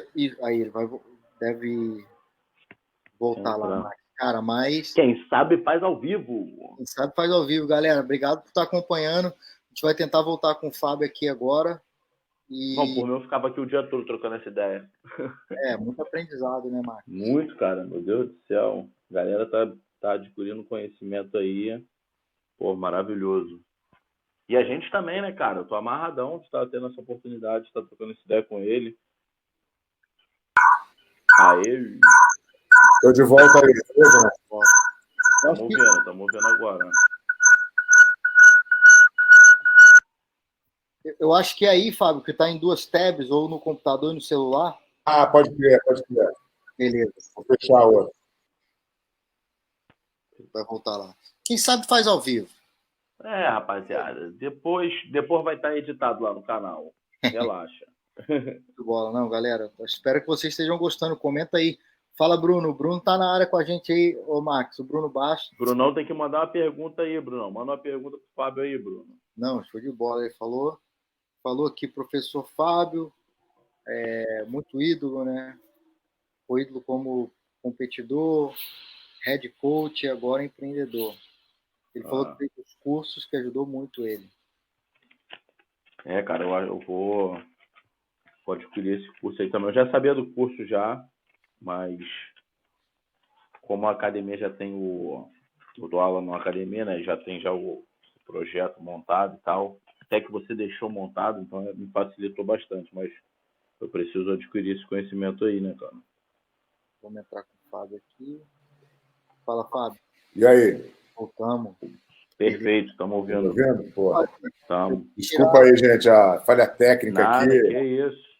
Ó, eu vou jogar o Max vai sair, eu vou sair, a gente entra para te colocar na posição certa na tela. Beleza? O Max saiu, eu saio e a gente volta. Você consegue me ouvir ainda, Fábio? Bem? Consigo bem, tá ótimo. Oba, tô ouvindo. Tá tudo perfeito aqui para mim. Tá me ouvindo, Fábio? Tô perfeito. Show. Beleza, obrigado, Fábio. Galera, a gente está chegando próximo do last round of question. Eu queria fazer uma pergunta pessoal aqui. Praticamente uma mentoria ao vivo aqui, né, Fábio? E é isso aí. Eu ouvi vocês falando quando eu estava sem o microfone que vocês queriam pagar e fica à vontade, hein?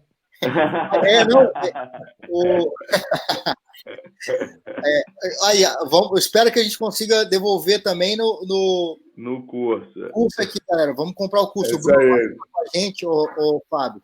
Falou que comprou o seu curso, falou que você é o ídolo, né? Competindo, head coach, empreendedor. E Pô, Bruno é demais, né? Gente fina demais. Muito. Sangue bom. Então, Fábio, pessoal agora.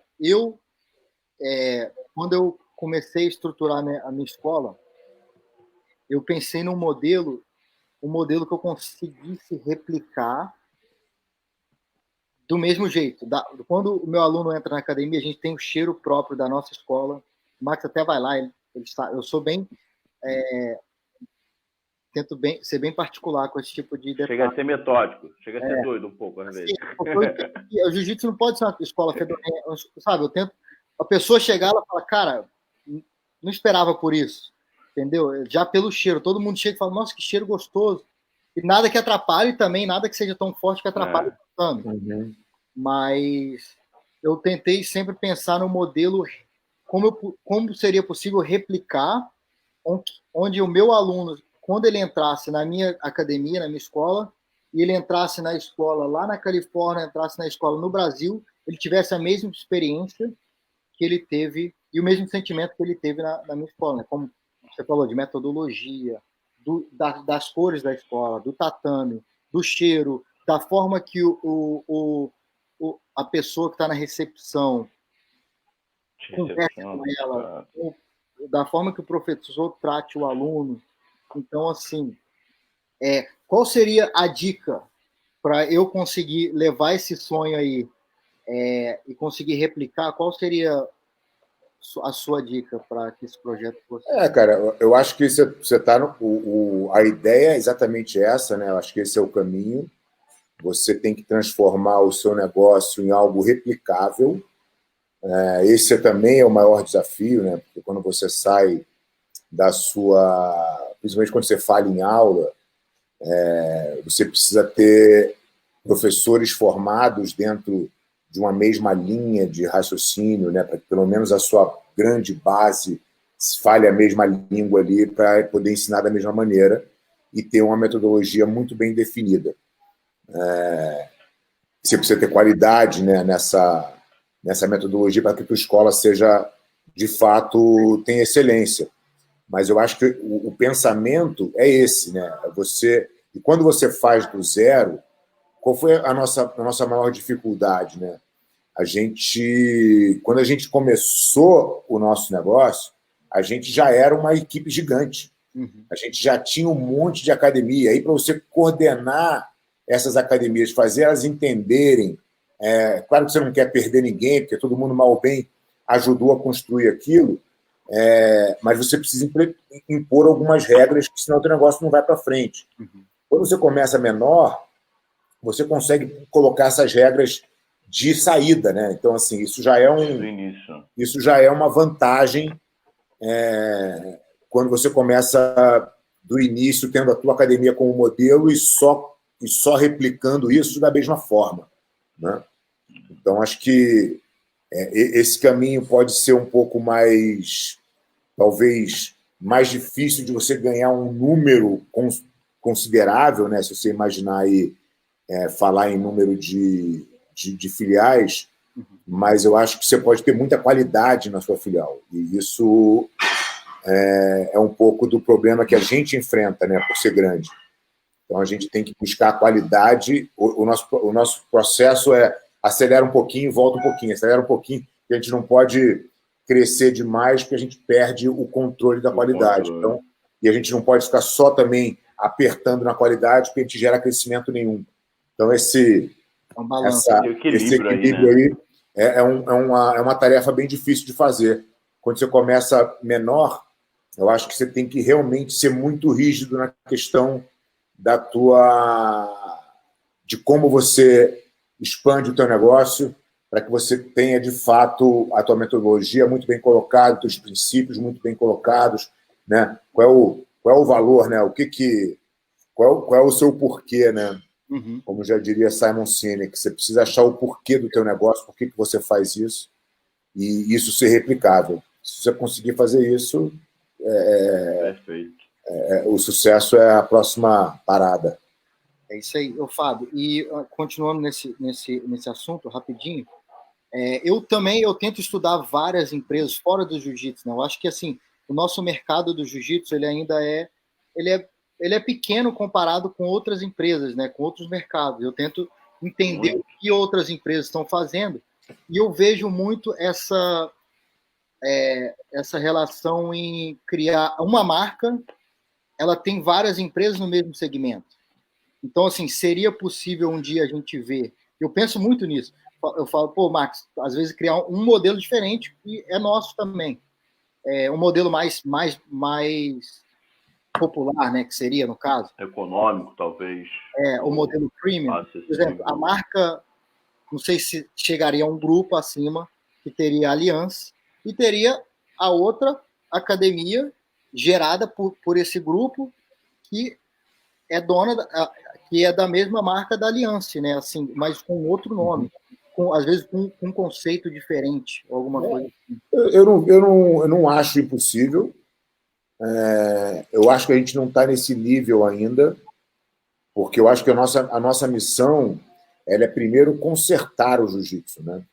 É fazer o jiu-jitsu ser ensinado de uma maneira correta em todas as academias. Para que você ensine isso, você precisa que o teu professor tenha sucesso comercial ali, financeiro.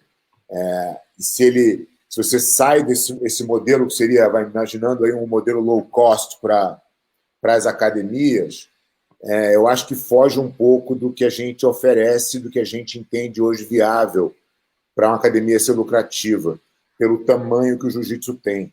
Pode ser que daqui a uns anos o jiu-jitsu ganhe uma proporção onde tenha muita gente, muita demanda, e aí isso se justifica, né? Você fazer uma uma academia mais barata para atender mais gente.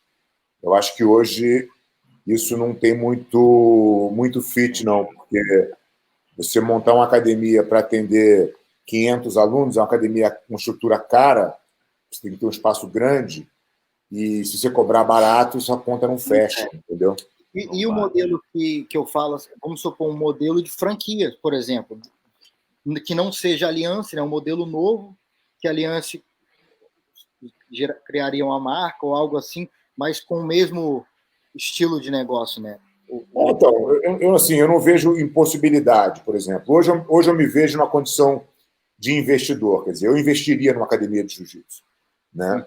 Desde que ela fosse, que ela tivesse enfim, os parâmetros que eu entendo serem corretos para um negócio. Então, assim, eu não vejo problema de eu investir numa academia que não seja aliança. É óbvio que é muito mais fácil eu investir dentro do meu grupo, porque está aqui e eu tenho muito mais ascendência e controle. Mas eu não sei ainda se justifica o que você está falando de criar uma segunda marca, se tem realmente essa diferenciação, entendeu? Não, eu entendo o que ele está querendo dizer, tipo assim, porque o padrão dele é tipo a mesma cor, o mesmo cheiro, tatame da mesma cor, mesmo tamanho, kimono, tudo, e de repente uma academia quer se filiar ao grupo dele e não vai conseguir oferecer, e não vai conseguir colocar o que ele pede. Então, para não botar o nome dessa academia que ele criou padrão, dessa outra academia que não tem como botar aquele tatame padrão, o kimono, tudo, ele cria uma outra associação, mas que vai estar crescendo o time dele, né, de competição, e não está queimando o nome daquela entidade grande ali. Então, mas pensa o seguinte, é uma maneira complicada de você lidar, porque a pessoa que, vou falar no meu caso, a pessoa vem buscar se filiar à aliança. Pô, o que ele quer é ser aliança. Né? Se eu falo, você não vai ser aliança, você vai ser XPTO Jiu-Jitsu, aqui que é o nosso grupo de academias que não tem ainda a condição de montar esse padrão. Mas você vai competir pela aliança. Quer dizer, existe uma confusão de branding ali que eu acho que é muito difícil. É uma coisa que a gente luta contra hoje dentro da nossa equipe, que a gente tem algumas situações de co-branding com Cobrinha, com Marcelinho, com Lucas, que a gente negocia para tentar dissolver, porque a gente entende que isso enfraquece a marca. Entendeu? Entendi. Então, eu não sei se a academia ficaria feliz de não fazer parte diretamente da marca que eles foram procurar, e eu acho que para a gente seria um pouco difícil de administrar. Talvez nem os alunos iam ficar felizes, iam falar, pô, tá bom, meu professor é fulano de tal, o nome da academia é tal, e eu luto pela aliança. Não, mas às vezes não lutar pelo time separado, entendeu? Seriam duas empresas diferentes, mas assim... tudo bem, aí você pode fazer, você pode falar, cara, eu tenho outro negócio... Exato, que mas tem um grupo, né? Talvez você perca um pouco de foco, né? Mas não é impossível. Eu acho que a maneira eu acho que a aliança, o Adriano Barra, né, estaria bem próxima, né? Assim, se fosse alguém, seria alguém que já está lá em cima, né? Então, eu não vejo isso ainda como uma possibilidade no nosso horizonte, não. Entendeu? Legal. Talvez a maneira seria direcionar esse empresário, esse professor, a chegar nesse patamar, sabe? Claro. Aí sim. Aí, eventualmente trazer um investidor para ele, falar, pô, esse cara tem potencial, vou casar um investidor com ele aqui, vou fazer ele fazer o padrão que ele tem que fazer. E vida que segue. Verdade. E, Fábio, a gente vai entrar para o last round of questions, né, que é o último round de perguntas. São perguntas aleatórias.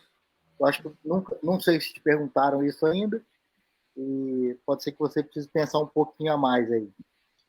A gente vai começar. E de vez em quando o Max pode soltar uma lá também, Max. Vou ver se eu solto alguma aqui. Fábio, se você tivesse um superpoder, qual você gostaria de ter? Superpoder? Fora os que eu já tenho? Fora os que você já tem. Fora os que você já tem. Ah,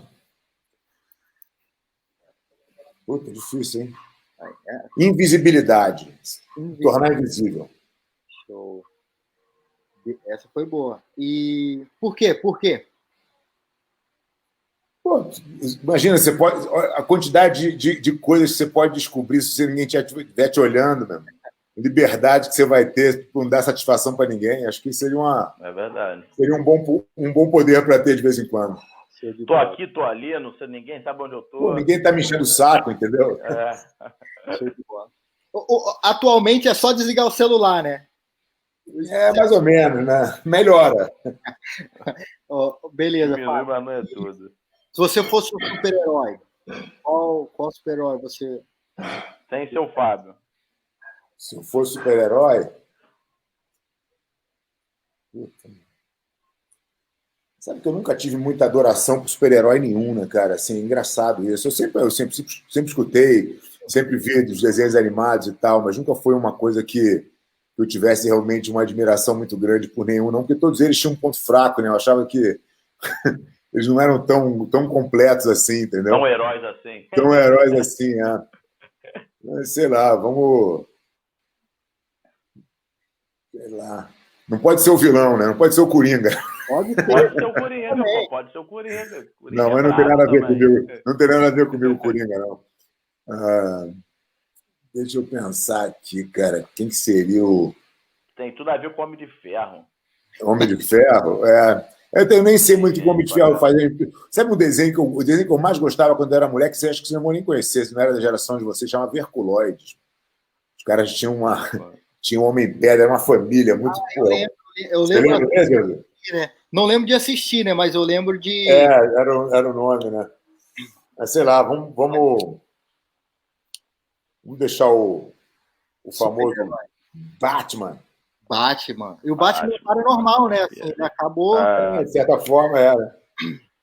Ele se transformou, né, num super-herói, né? Sim. Show de bola. Ô, Fábio, se você pudesse só comer mais um tipo de comida, um prato que seja daqui para frente. Um tipo? Um prato, alguma coisa assim, né? Uma lasanha, pizza, ou feijão com arroz. Do café da manhã, o dia inteiro, sempre a mesma coisa. Pro resto da sua vida, o que você escolheria? Difícil, porque vai ficar complicado. E olha, você sabe que eu sou adepto do jejum intermitente, aí eu fico às vezes eu fico 24 horas assim, em jejum, às vezes eu faço mais curtos, espalho durante a semana, já fiz bastante seguido, né, 16 horas de jejum por 8 de janela de comida. A comida deixou de ser para mim o que era uma coisa desesperadora, né? Antigamente, quando você é atleta, né, você não comer, você não dormir e você não treinar, pô, a vida não está acontecendo, né? Mas eu perdi um pouco dessa coisa da comida. Então, eu acho que eu escolheria, cara, um prato que eu conseguisse ter a maior quantidade de nutrientes ali para eu... Nada que seja uma coisa pesada, nada pelo gosto, porque eu adoro comer arroz e feijão, tá? Mas só arroz e feijão não vai me satisfazer, então eu preciso ter eu faria aí um mix de legumes com uma boa proteína grelhada e talvez aí um carbo, um purê de batata doce, uma coisa nesse sentido. Uma ajudinha com o nutricionista ali resolvia o seu prato, te ajudava. O nutricionista te ajudaria ali. Me ajudaria, para eu poder me manter saudável por mais tempo, porque acho que esse que é o gol maior. Fábio, se você tivesse a oportunidade de conversar por 1 hora com qualquer pessoa da história, independente da indústria. Está vivo ou não está vivo, independente disso também. Quem você escolheria? Marco Aurélio. Marco Aurélio. Grande imperador Marco Aurélio. Imperador romano. É isso aí. Max, se tiver alguma aí, você pode jogar, hein? Eu só quero falar sobre o jejum intermitente. O jejum intermitente fez quebrar aquele padrão de café da manhã, almoço e janta, né? Total. Você come naquela janela e... você come numa janela de 8 horas, você fica 16. Então, normalmente, eu fazia minha refeição, a última refeição às 10 da noite, e aí eu só comia de novo às 2 da tarde. Eu basicamente pulava o café da manhã e fazia um almoço um pouco mais tarde. E você se exercita tranquilamente de manhã? Porque eu vejo que eu só me exercito em jejum já há muito tempo. Eu treino a parte da manhã e eu faço ele em jejum total. Caraca, eu tenho que aprender isso aí, porque eu acordo com uma fome. Antes de treinar, eu tenho que E eu posso te garantir, porque eu também era assim, que isso é totalmente costume. Né? Acredito. Eu faço isso aí desde a época que eu treinava lá com o Thiaguinho, eu nem sabia que era o tal do jejum intermitente. Tem gente que faz por necessidade, né? Depois fala, pô, eu fazia isso aí. Tipo assim, eu ia para a faculdade direto, falava, não vou tomar, nunca gostei de tomar café. Eu ia para a faculdade, depois da faculdade eu já ia direto para o treino e depois só ia comer após o treino, né? Então eu fazia. A galera falava, cara, você é louco. Mas eu falava, cara, tranquilo, né? Tranquilo. É costume, né? Igual o Fábio falou. Mas. Eu parece que vou morrer, já dá tontura e tudo. O dia desse O dia não, agora eu comecei, né, a fazer. Eu tô em quarentena, aí pra me exercitar, eu faço uma caminhada aqui de manhã cedo e tal, eu faço uma flexão, umas barras aqui no parque. E aí alguns dias eu vou em jejum de manhã, né? Tô tentando fazer isso aí em jejum, que eu vi que ajuda na perda de gordura e tal. Cara, tem dia que eu volto tonto pra casa, já vendo tudo tipo 10 horas da manhã. Eu falo, caraca, tem que fazer com acompanhamento, né, cara? Não dá pra eu querer fazer uma loucura, não, entendeu? E, Fábio, alguém que você gostaria de ter lutado e não teve oportunidade, ou alguém que você gostaria de lutar novamente? Teria alguém? Cara, eu não tenho vontade de lutar com ninguém novamente. Acho que eu já lutei com todo mundo, pro bom e pro ruim aí. Já estou totalmente de cabeça feita nesse sentido. Tinha um cara que eu não tinha lutado na minha geração, o único atleta que eu não tinha enfrentado do Carson, que era o Zé Mário. Eu vim lutar com ele no ADCC de 2013, né, que foi minha última luta. E, pô, cara, da minha geração, acho que eu lutei com quase todo mundo, entendeu? Não tem ninguém na minha cabeça assim que eu tenha vontade. Oi? Ali não tem para onde correr, né, Fábio? Então, e também não tenho esse aspecto da luta já saiu do meu horizonte já tem alguns anos, cara. Outros objetivos hoje, né? O Fábio chegou no céu. Como seria o céu do Fábio? O céu é agora. O céu está sendo, entendeu? Acho que a gente tem que... O que a gente está vivendo é incrível, né? Acho que a gente tem que aproveitar todo dia, aproveitar o máximo tempo que a gente está aqui. A gente tem uma certeza que a gente não é eterno, que a gente vai morrer em algum momento. Então a gente tem que aproveitar ao máximo o tempo que a gente está fazendo aqui dentro, né? Fazer isso ter sentido. Eu acho que o céu é agora. Show de bola. Show de bola mesmo. Maneiro. Qual é o legado que o Fábio... Não, antes do legado, desculpa. Quem é o Fábio que ninguém conhece? Não sei se eu tenho essa faceta tão diferente, não, entendeu? Eu acho que eu sou um cara bem... geral, no caso, né? Então, eu acho que eu sou um cara bem transparente, assim, as pessoas que têm relação comigo, a gente está conversando aqui um papo super aberto, eu estou falando aqui exatamente o que eu sou, entendeu? Não tenho personagem, entendeu? Na verdade, nunca tive.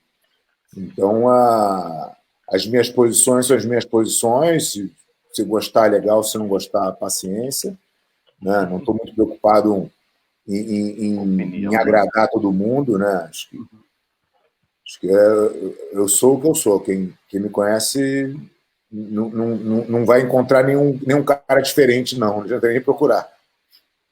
A maioria, às vezes, as esposas estão assistindo aqui e falam: ele é brincalhão, ele é brincalhão. Então, às vezes, até a própria família responde aqui de vez em quando. Não, então, assim, cara, eu sou tão brincalhão em casa quanto eu sou